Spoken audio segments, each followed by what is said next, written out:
And on the surface, the polls are supposed to give us some context. They're supposed to tell us who's rising, who's struggling, and which programs deserve to be in the national conversation. But here's the truth. At the non-FBS levels, FCS, Division II, Division III, NAIA, and JUCO, those polls are not reflecting reality. They're reflecting a reputation. Think about it.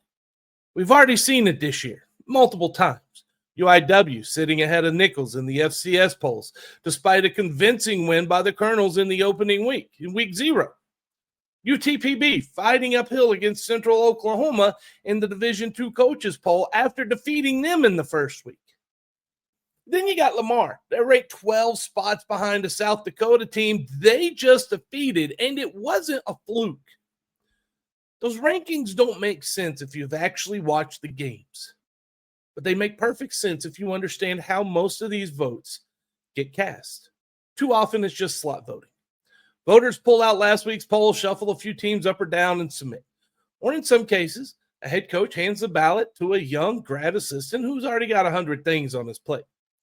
He doesn't have time to study scores and film across the country, so he fills in the usual suspects, the brand names, the teams that were good last year. That's the problem with preseason polls and early season rankings.